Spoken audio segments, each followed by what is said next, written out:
you.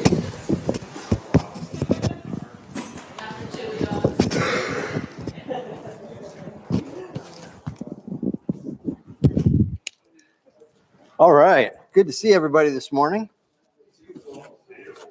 Beautiful morning so far. Hopefully get with some rain. We're in John chapter 6. This is our 15th Sunday morning Bible study in the Gospel of John. So turn to chapter 6 with me, and we will get started this morning. Remember, like we've seen before, Jesus goes down to Jerusalem, and they always say up, remember, when they say up to Jerusalem, but it's south, but it's actually up from Galilee. It is about 2,500 feet above sea level in Jerusalem, and I don't know why I can't find the Gospel of John.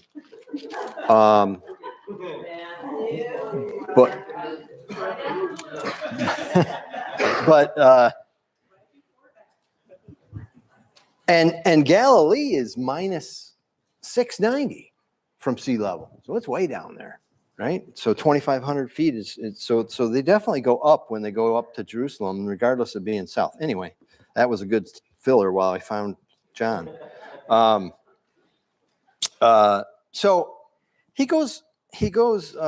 We would say down to Jerusalem, and he gets them all stirred up. We saw this in chapter 5, and it was during one of the feasts of obligation there, and he healed the cripple at the pool of Bethesda, and of course they wanted to kill him. We saw that last week, and then he goes back up north and heads back up by Galilee, up in this area, and lets it cool back down there. And at this point in his ministry, he's followed by crowds, even up in the north, wherever he goes, because they know he's healing people. And so there's many miracles happening, many healings happening, as we'll see here, and more accounts of those are in Matthew 12. But Nelson's study Bible note says that the events that we're about to see in chapter 6 are about at least 6 months after the ones we just saw in chapter 5. So what had happened in the meantime, we learned from the other Gospels, is Jesus gets up here and he sends his disciples out around this area to preach the gospel and to bring in more. And so they gather back together here, and his disciples come back to him with bad news that Herod had beheaded John the Baptist. And so at that, we see this from the other Gospels. Matthew 14, Mark 6, and Luke 9 are covering the same event here. And, unlike the other, some of the other events that we've seen in this study in the Gospel of John, those were only recorded in the Gospel of John. But this one is recorded, as I just mentioned, in the other Gospels also. So let's just start it now with that. We're at verse 1. It says, after these things, Jesus went over the Sea of Galilee, which is the Sea of Tiberias. So that's up here in the north. It's a lake. It's a freshwater lake. They always called it a sea of Galilee, Sea of Tiberias. The Roman governor named it the Sea of Tiberias under the Emperor Tiberius, just to honor him, but it was the Sea of Galilee. So over, that means by boat. We see that it was by boat in Mark 6 and Matthew 14. And he arrives at Bethsaida, not to be confused with Bethesda, Bethsaida, and this is the northeast tip of Galilee, and this is Philip's hometown. This is where he was from. We saw that in John chapter 1. So let's keep going. It says, then a great multitude followed him because they saw his signs, which he performed on those who were diseased. So we see there the reason why the multitude is following him. They've seen this multitude of signs that he's performed and curing the diseased. And so a great multitude, and they follow him on foot. So let me just try to give you a picture of this real quick. It's kind of, I don't know, it's almost shaped like that, like South America, sort of like this. And you got here at Mount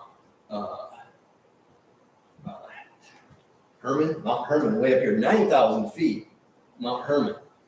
This is minus 690 from sea level. Sea level, the Mediterranean Sea is 0, right? That's 0, that's sea level. So minus 690 from there in level, and then I talked about Jerusalem at 2,500 feet up there, so plus 2,500 feet. And the Dead Sea down here, so this spills out of here, and that's the Jordan River, right? And then you have the Dead Sea down here. That's minus 1,300 feet. Sorry for the writing there. That's minus 1,300 feet. So real low, way below sea level. I'm not sure why I mentioned that. But here's Capernaum over here. And here is Bethsaida, like right about there. And there are like these little tributary type things coming from this high ground. The Golan Heights is over here. And so high ground, and then like I said, Mount Hermon is up there, and that's 9,000, almost 10,000 feet high. So the water is all coming from there, running down into these tributaries here. And this is like spillways going in. And this is Bethsaida. So this is where they were headed. Bethsaida. Okay.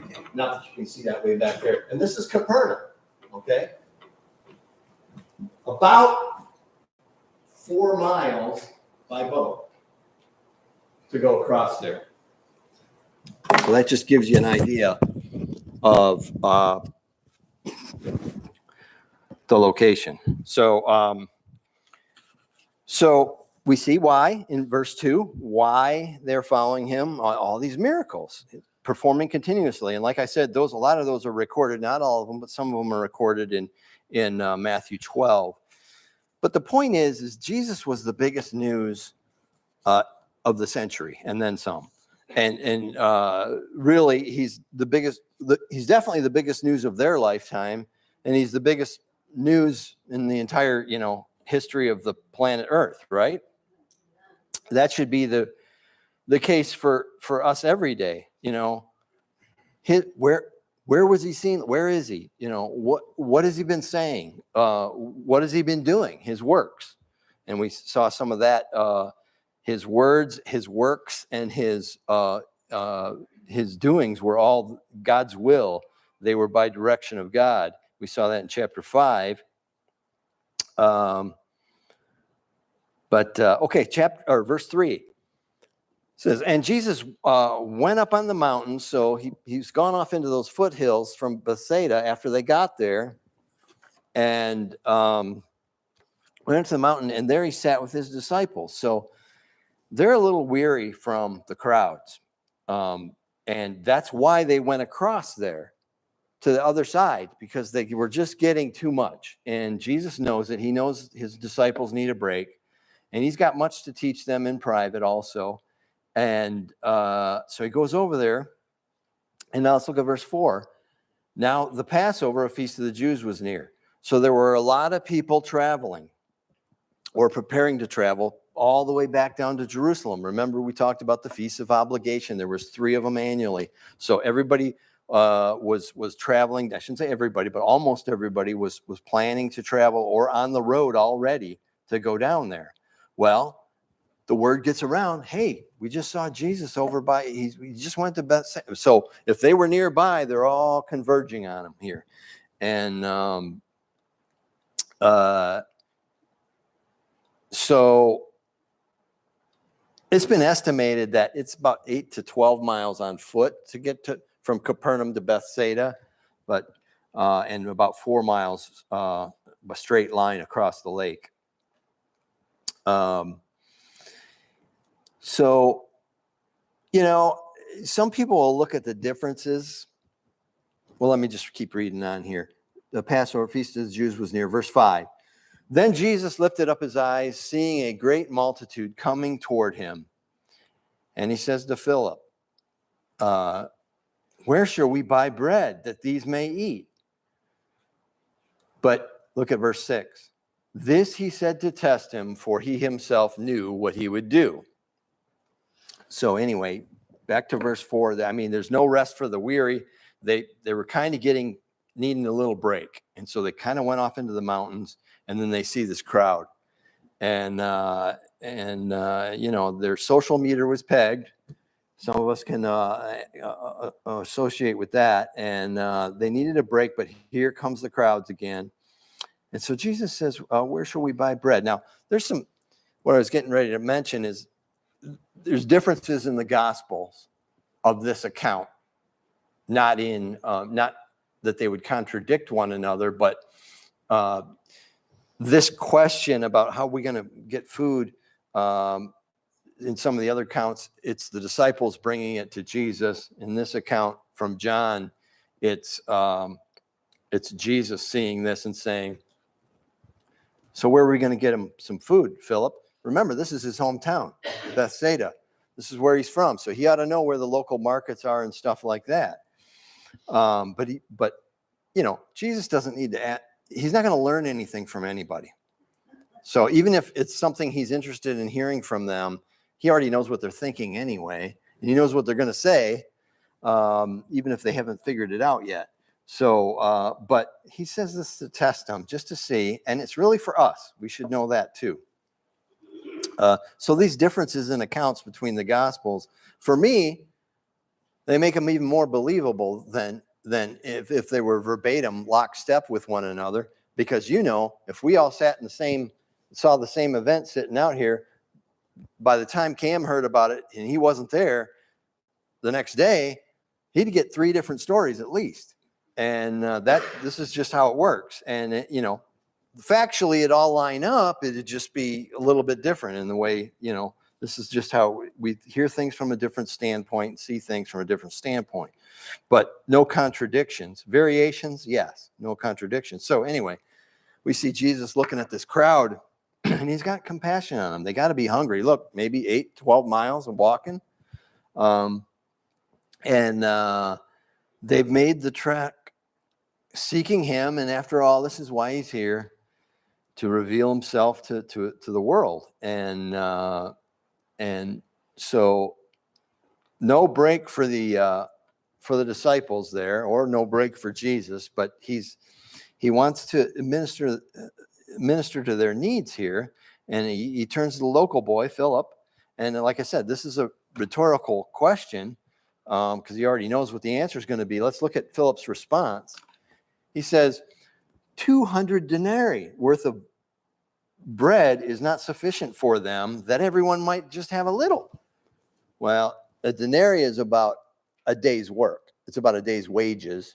And so he's 200 days. So this is like, 7 months of work back then, 7 months of wages.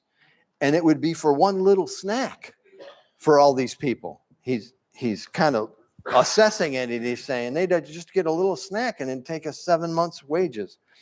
So basically, it's hopeless, right? And this is how we get when we're tired, isn't it? So you can see Philip is a little weary here. And but, God likes to show himself strong when we're in this give-up mode. When we're weak, he is strong. And it's like 2 Chronicles 16:9.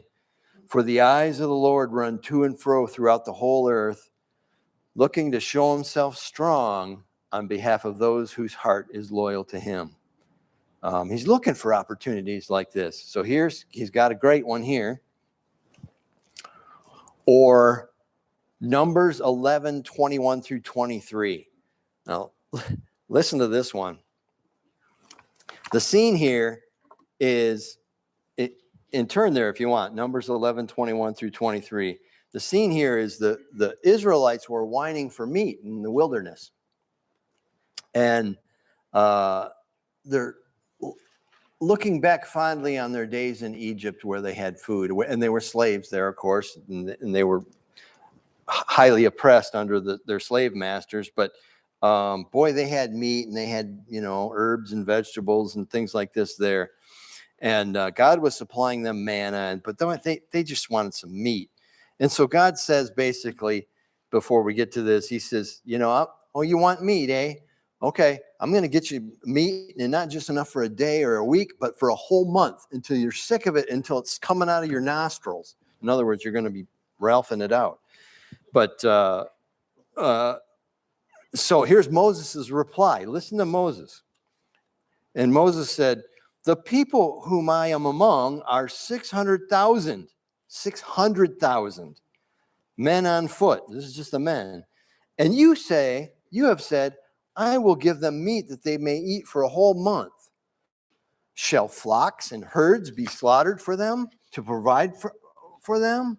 Or shall all the fish of the sea be gathered together for them to provide enough for them? Here's God's response. Verse 23 of Numbers 11.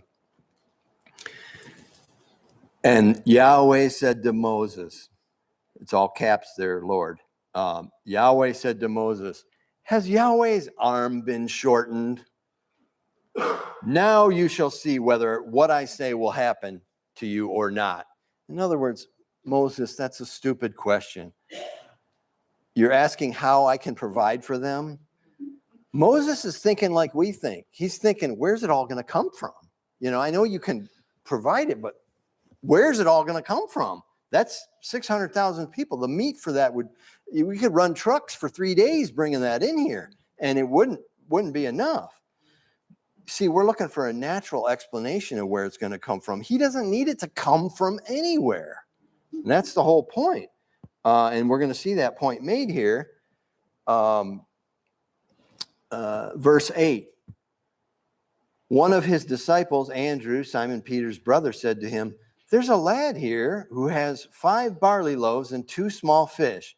But what are they among so many? In other words, this is all we've got. So they didn't have nearly enough money to go buy food, even if the markets had that much food for 5,000 people. And so Andrew is pretty much saying, this isn't enough to feed you and the disciples here. And barley loaves, 5 barley loaves. That barley bread was the cheapest of all bread, and it was the bread of the very poor. It was like eating bark or cardboard, and it wasn't easy to get down. And so this is not like a loaf of bread like we see today either. These are flat, small, hardtack, biscuit-like things. And the fishes were probably no bigger than sardines, because most of the Bible scholars think these were pickled fish from the Sea of Galilee, and it was well-known delicacy in the Roman Empire was fish from this freshwater lake here. And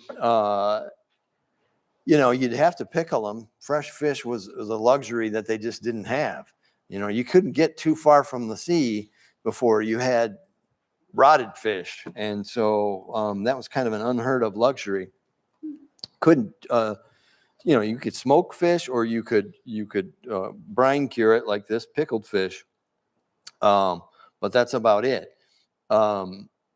So these small sardine fish swarmed the Sea of Galilee, and this boy had a couple of them here to help the dry barley cakes go down. Verse 10. Jesus says, he hears this, oh, you got 5 loaves, 2 small fish, more than enough. Make the people sit down.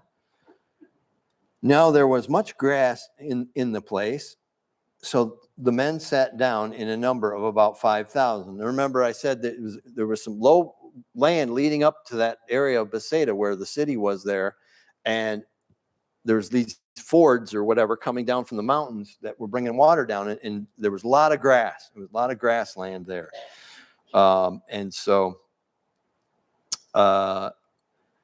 they near Bethsaida there, and so it kind of reminds us of Psalm 23.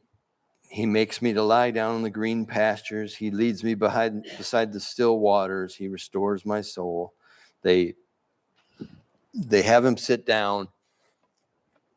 And verse 11 says, Jesus took the loaves, and when he had given thanks, he distributed them to the disciples, and the disciples to those who were sitting down, and likewise of the fish as much as they wanted. Well, like a father, he has his family seated for a meal, and he prays before the meal. He gives thanks to God, and then he breaks bread. So we fathers need to take note. Your children are always going to remember your example. If you acknowledge God in your life, they will too. And so don't fail them in this example. And Jesus shows us the example right here. He gives thanks to the Father. And this also reminds me, something we quote almost every Sunday here, from Romans 1, and this is verse 21. Because although they knew God, they did not glorify him as God, nor were they thankful, but they came nor thankful, right? And they wouldn't acknowledge him as God, so or be thankful, so they became futile in their thoughts, and their foolish hearts were darkened. Well, we don't want this for our children. We got to show that we're not ingrateful. We need to acknowledge God. And one easy way to do that is before your meals is to sit down and pray, because you're checking both boxes. You're acknowledging that God exists, and you're being thankful for him for the food.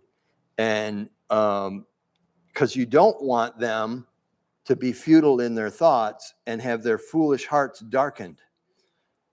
So this is something we got to watch for Jesus' example here and make sure we don't fail our children in this.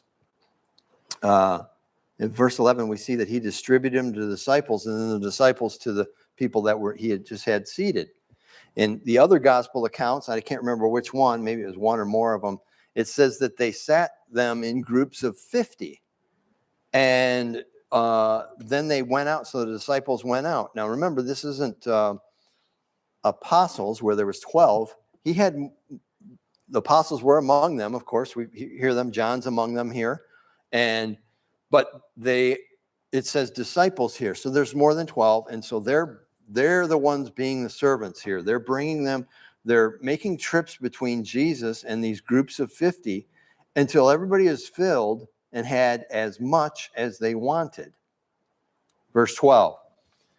So when they were filled, he said to his disciples, gather up the fragments that remain, so that nothing is lost. So they gathered them up and filled 12 baskets with the fragments of the 5 barley loaves, which were left over for those who had eaten. So these are leftovers, and this was a common practice at Jewish feasts. They would make sure they left something for those that served them, the servants. And they had a name for it. It was called the Peah, P-E-A-H, Peah, the Hebrew for that. And there was no doubt that people felt obligated to do the same thing here for those that brought it to them. And in this case, it's the disciples, as I mentioned, doing the serving. And it's interesting that 12 baskets of food are collected. God ensures that when we serve others, that our own baskets are filled, doesn't he? And that this happens here also. But,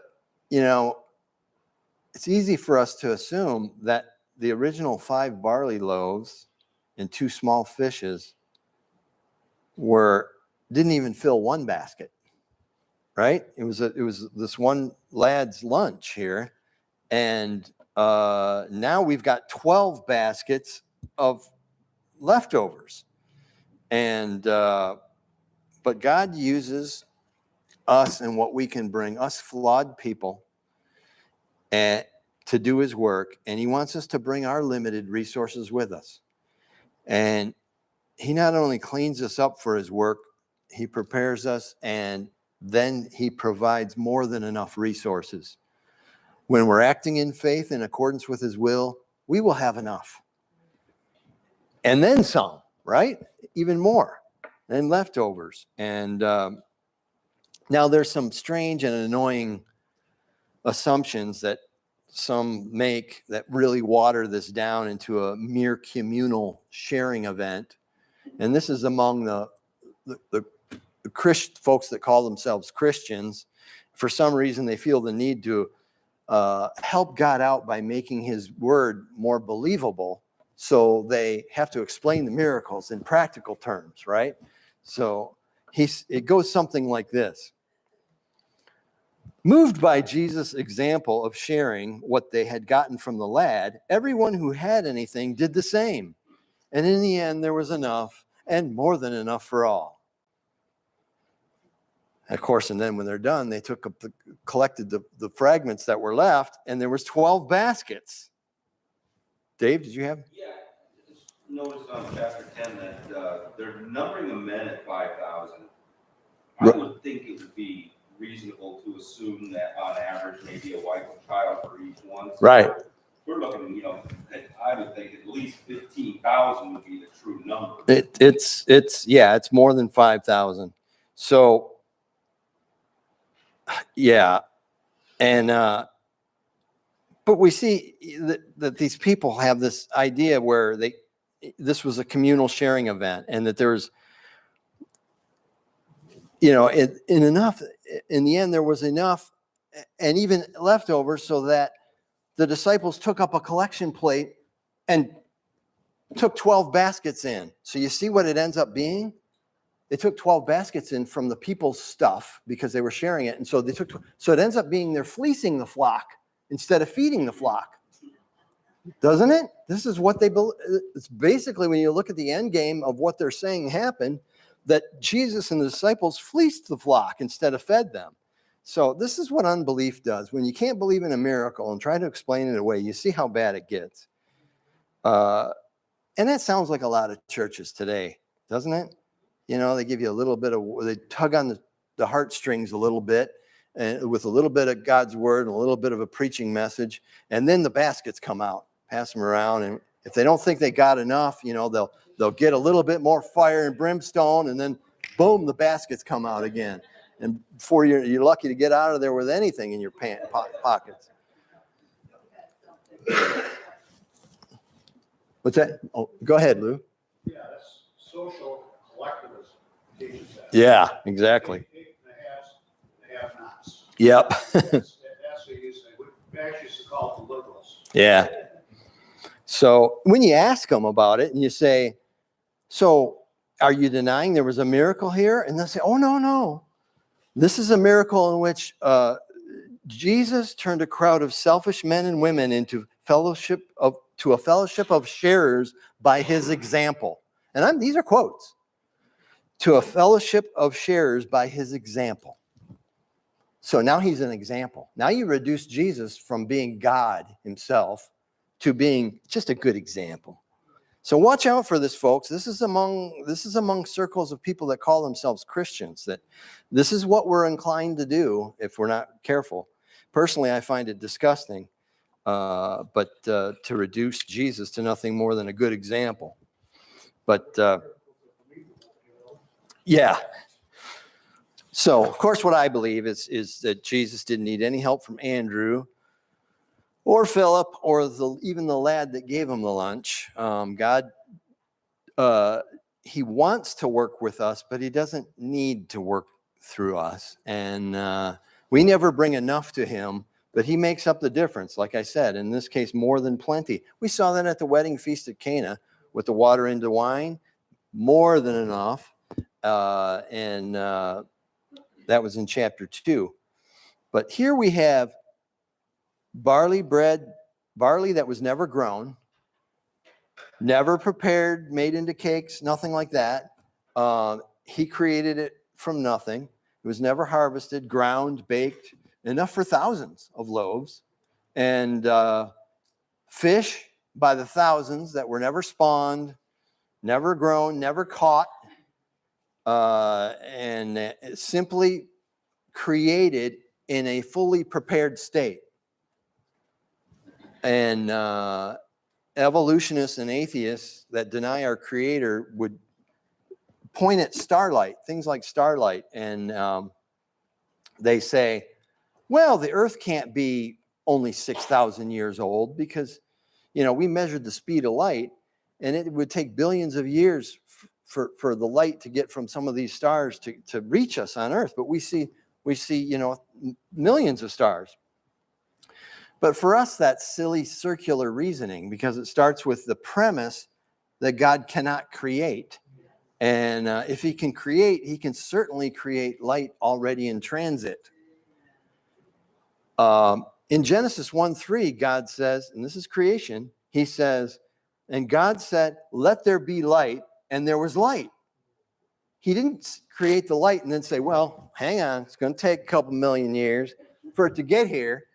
No, he said light. That means he definitely created light in transit and from the heavens. And he didn't create Adam as a little infant. He was fully grown. And when he prepared the Garden of Eden, he didn't plant seeds and wait for it to grow. It was all boom. It was there, grown trees and everything. And the soil had all the right, broken down organic material for that garden to thrive like no other place anywhere that we've ever seen.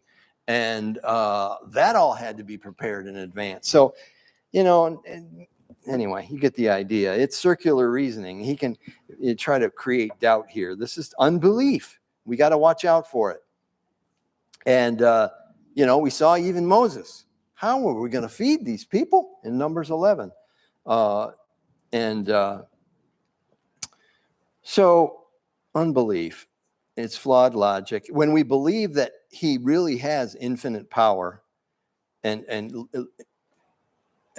it exposes all this flawed logic. This is what happens when we refuse to acknowledge God, like Romans 1:21. We become futile in our thoughts, and our foolish hearts are darkened. And then it says, professing to be wise, they became fools. And this is not a lack of intelligence here.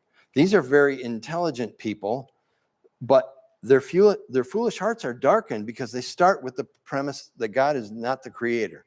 And this is what happens. They refuse to acknowledge him. Their foolish hearts are darkened. And before long, they've got a bunch of knowledge, but they have no wisdom. They have no ability to apply it. And this is what happens. Spurgeon has this quote. He says, we are great at calculations when we are little at belief. Think about that one for a second. In light of Philip and Andrew's response in verses 7 and verse 9, we saw Philip's in verse 7 and Andrew's in verse 9. And then we heard Moses in Numbers 11. You see, they did the math. Philip and Andrew did the math. There's no way we can't feed all these people. And Moses did the math. He looked, what did he say, 690,000 men? Just men. Like Dave said, that they were just counting men. So there was 1.2 million or more Israelites in the wilderness, 1.5 probably more like. And, we're doing the math and we're saying, oh, no, can't, no, that's take too long for that light to get here no. So back to the point here. There's a tendency among fools who call themselves Christians to rationalize and explain away the miracles in the Bible. And like this one, they think they're doing God a favor in making his word more believable, but they're promoting unbelief. And we need to call it what it is. And we need to let them know we believe in a loving and all-powerful creator who's not limited. So don't limit our creator like that. So now back to our text, verse 14. So these guys, that just got fed, this whole 5,000 men here, considering what had just happened, they're realizing what just happened. Look what it says here. Then those men, when they had seen the sign that Jesus did, said, "This is truly the prophet who has come into the world." Well, that's interesting wording.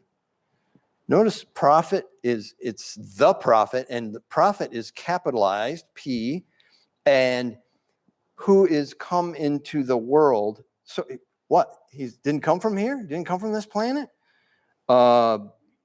So this is not your normal way to refer to a prophet. And if it was, which prophet are they talking about?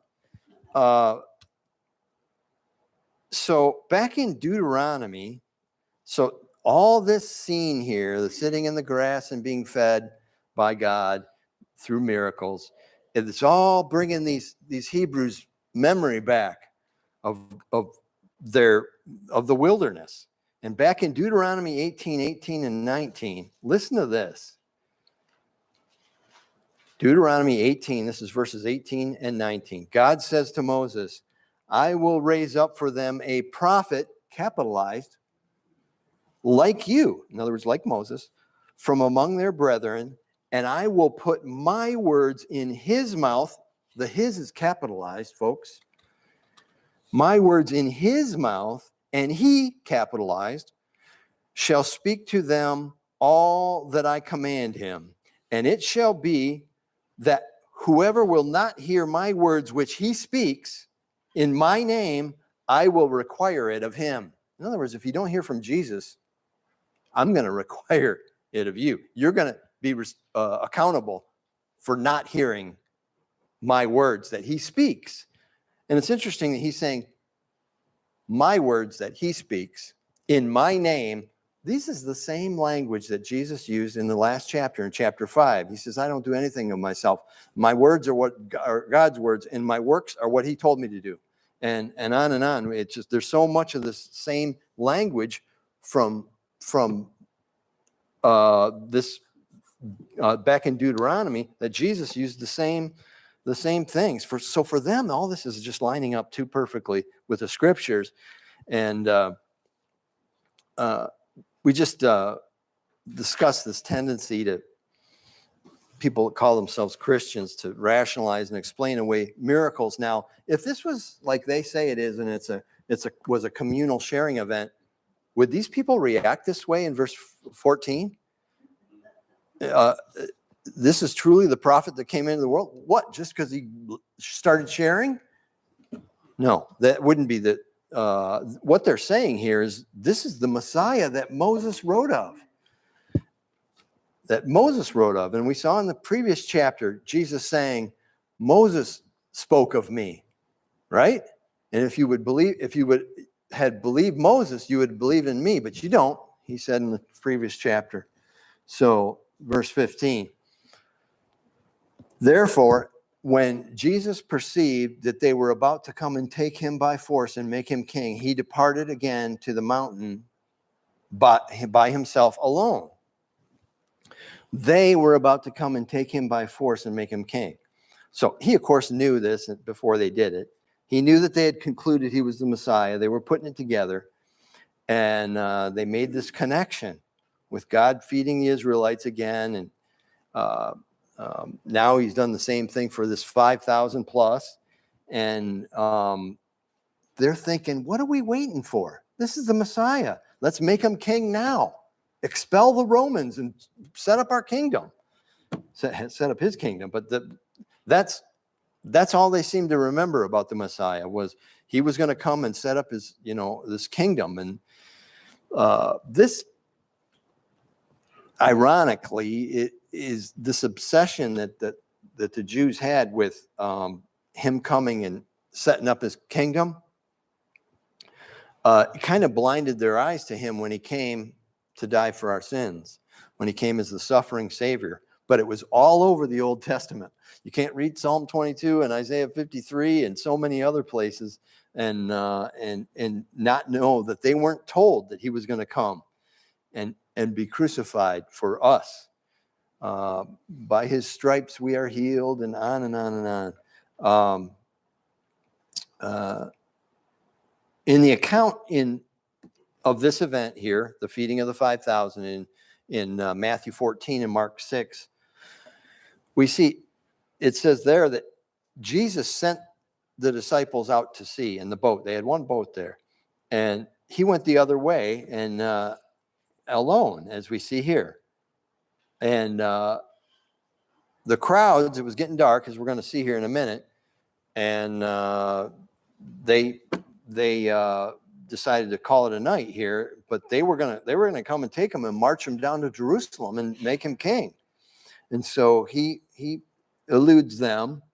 So verse 16, now when evening came, his disciples went down to the sea, got into the boat, and went over to the sea toward Capernaum. So going back now to Capernaum. And it was already dark, and Jesus had not come to them. Then the sea arose because a great wind was blowing. Now, both in Matthew 14, this is verse 25, and Mark 6:48, we see that this event that we're about to, with verse 18, where the great wind was blowing and the sea's getting real choppy, it was in the fourth watch of the night, they say, which is sometime between 3 and 6 in the morning. So they had been rowing now for 6 to 8 hours, and we're going to see against the wind here. Now, the Sea of Galilee was well known for its sudden and violent windstorms, and it could quickly become dangerous in there. Remember, 690 feet below sea level. So when the cold air comes in at night, if it's calm out, it's going to come in evenly, and it'll stir things up every night, but not too bad.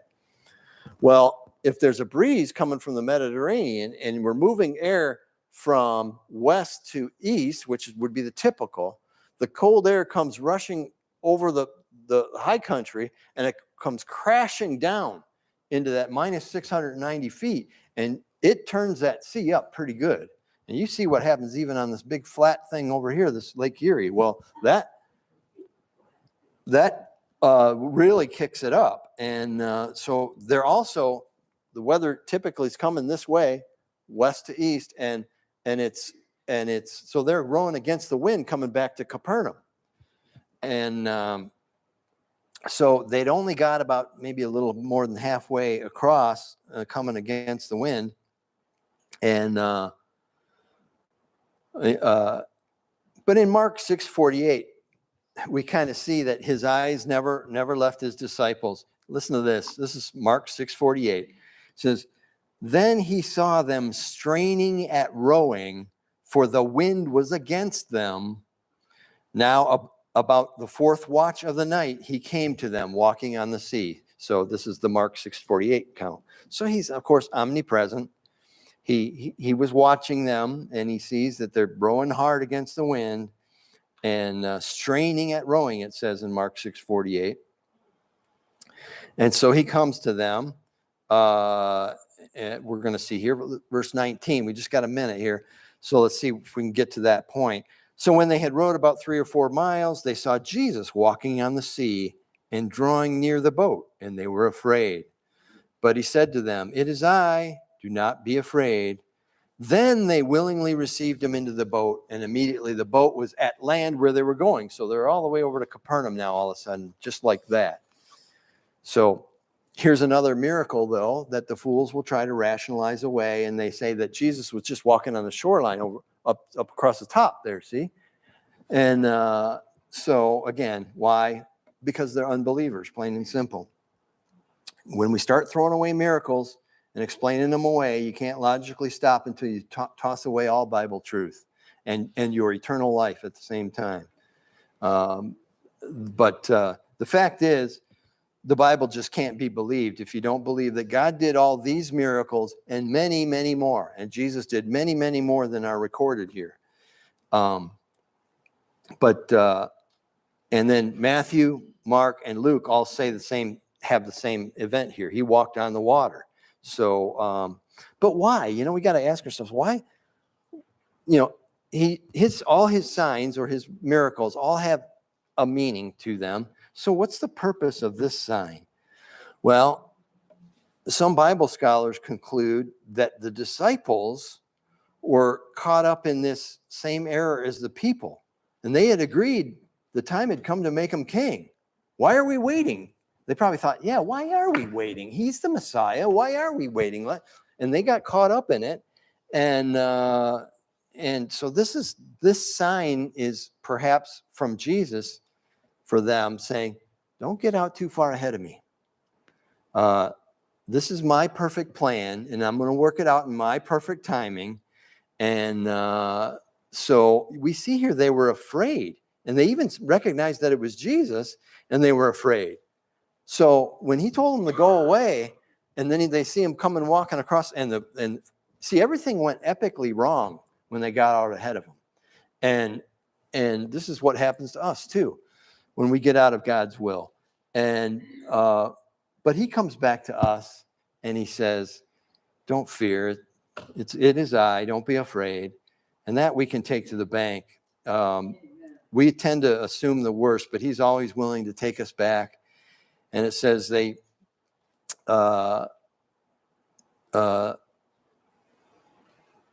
take him back willingly into the boat. Now that's kind of interesting. But our minds go to the worst of outcomes, you know, what's going to happen. But even if it does happen, this is all temporary here. This is kind of another theme in this. Jesus is trying to remind us, think of the eternal, the spiritual. And he's going to get to that more in a minute, we won't get to it today. I'm out of time, but we'll have to stop right there. Interesting, they willingly receive him here, and they're immediately at the shore, safe. Kind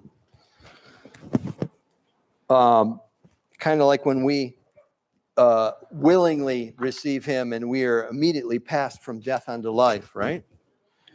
But all right, we'll pick it up in verse 22 next time we're up, which is a couple weeks. I think Pastor Hans is up next week, if I'm not mistaken. Bill, you want to share with fellowship? Oh, yeah. So we have a